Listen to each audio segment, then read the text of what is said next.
Hello and welcome to my channel. সবাই কেমন আছো? তো সকাল সকাল আমি ঘুম থেকে উঠে ফ্রেশ হয়ে মার সাথে একটু কাজ করে দিচ্ছিলাম, মানে এই তো আদা রসুন পেঁয়াজ এগুলো ছিঁড়ে দিলাম। আর একটা কথা, আমার মুখটা একটু ইগনোর করো, কারণ আমি ঘুম থেকে উঠছি তো তাই জন্য এমন মুখটা লাগতেছে। মানে ভিডিওটা দেখো, আমাকে ইগনোর করো। তারপর এই রসুন পেঁয়াজ ছিলে দিয়ে তারপর আমি ছাদে গেলাম। ছাদে গিয়ে কুল তেঁতুল এগুলো রোদে দিলাম। আর এই দেখো আমাদের এইটুকু গাছে কতগুলো লেবু ধরছে, কি কিউট লাগে না? এত ছোট্ট গাছে এতগুলো যখন ফল ধরে আমার তো খুব ভালো লাগে। কত সুন্দর হয়েছে ফলগুলা। যাই হোক, তারপরে এই যে আমাদের ছাদ থেকে এমন দৃশ্য দেখা যায়। আমি বেশি ছাদে আসি না, যাই হোক তাও এত সুন্দর দৃশ্য দেখা যায়। আর যে এতগুলা গাছ লাগানো আছে অক্সিজেন পাওয়ার জন্য। যাই হোক, দেখতে থাকো ভিডিওটা। তারপর আমাদের বাড়িতে বাঁশ ফেলা হয়েছিল, ভাইয়ের অন্নপ্রাশন প্যান্ডেল বানানো হবে, তাই জন্য। এটা অনেক দিন আগেকার ভিডিও, আমি এখন ছাড়তেছি কারণ ভাইয়ের অন্নপ্রাশন হয়ে অনেক দিন হয়ে গেছে। তারপরে আজকে আমি ভিডিও ছাড়তেছি, তোমরা দেখো। বোরিং হইলেও আর করার কিছু নেই। আর ওই যে আমার ভাই নতুন নতুন সাইকেল চালানো শিখছে, সবসময় সাইকেলই চালায়, সাইকেল নিয়ে বের হয়ে যায় যখন ইচ্ছা। তারপর আমি ছাদ থেকে নিচে এসে চা বিস্কুট খেয়ে নিজের পেটটাকে শান্তি করলাম। পেট শান্তি তো সব শান্তি। যাই হোক, তো আমি খাইনি, তোমরা ভিডিওটা দেখতে থাকো। ভিডিওটা তো তেমন কিছুই নেই, তাও দেখতে থাকো। তারপরে চা খাওয়ার পরে আমি একটুখানি দোকানে গেলাম, আমাদের বাড়ির সামনেই দোকানে গেলাম। দোকান থেকে এতগুলো শ্যাম্পু কিনে নিয়ে আসলাম, জানি না এতগুলো কবে শেষ হবে, তাও নিয়ে আসলাম। আর এই যে আমি হিহি। আর তারপরে মা বললো যে ধনিয়া পাতা নিয়ে আসতে। তারপরে ধনিয়া পাতায় যে আমাদের এটা ছোট্ট একটা বাগান, এখানে অনেকগুলো ফুল গাছ, তারপরে অনেক কিছু লাগানো আছে। এই যে ধনিয়া পাতা হয়েছে, তো এগুলোকে আমি আর কাকি মিলে তুললাম। মানে নিজের বাড়ির কোনো জিনিস খাইতে এত যে টেস্ট লাগে। তারপর তো আমি আর কাকি মিলে এতগুলো ধনিয়া পাতা তুললাম, তাই না এগুলো দিয়ে কি হবে, তাও তুললাম। তারপর আমি আবার তোমাদের দেখাচ্ছি, এতগুলো ধনিয়া পাতা তুললাম, জানি না কি হবে, তাও তুলে নিলাম। তারপর তো এই যে ঘর ঝাড় দিলাম, ঘরটা একদম নোংরা হয়েছিল। আমি শুকনো হলুদ বাটছিলাম। তো যাই হোক, ঘরটা ঝাড় দিয়ে দিই, নাহলে মার কাছে বকা খাই যাবো। বকা খাওয়ার থেকে ভালো তাড়াতাড়ি কাজ করে দিই। তারপর ভাবলাম ঘরটা ঝাড়ু যেহেতু দিয়ে দিলাম, তাহলে একটু ঘরটা মুছেও দিই। তারপর ঘরটা মুছে দিলাম। তারপর ঘরটা মুছে আমি স্নান টান করে আসলাম। তারপরে এই যে এখন আমার নাটক স্টার্ট হবে, আমি খুব নাটক করি। যাই হোক, তারপরে এই যে একটু স্কিন কেয়ার করে নিলাম। আর দেখতে থাকো তোমরা, আর কি বলবো, আমি কিছু বলার নেই।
এই যে আমার স্কিন কেয়ার ডান।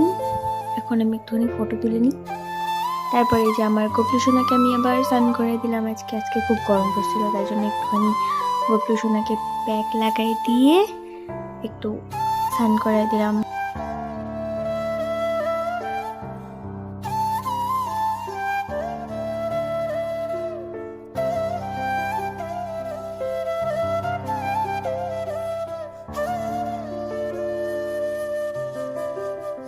তারপর স্নান করায় আমার গপলু সোনার একটা ছোট্ট বাচ্চা, তাই জন্য ওকে ভালো করে শরীরটা মুছাই দিলাম, কারণ ওর ঠান্ডা লেগে যেতে পারে।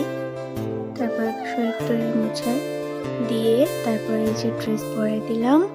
আর এই ড্রেসটা পরলে আমার গপলু সোনাকে খুব ভালো লাগে, সত্যি খুব ভালো লাগে। তো তোমরা দেখতে থাকো।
তো এই যে আমার পূজা ডান, সব পুজো দেওয়া হয়ে গেছে। এখন আমি আমার গপলু সোনাকে দেখাই। এই যে আমার ছোট্ট গপলু সোনা, কি ভালো লাগে না এই ড্রেসটা পরলে। তারপর পুজো দিয়ে আমি খেয়ে নিলাম। তো আজকের মেনুতে ছিল ফ্রাইড রাইস আর মাটন কষা। তো আমি খেয়ে নিই, তারপর তোমাদের সাথে কথা বলি।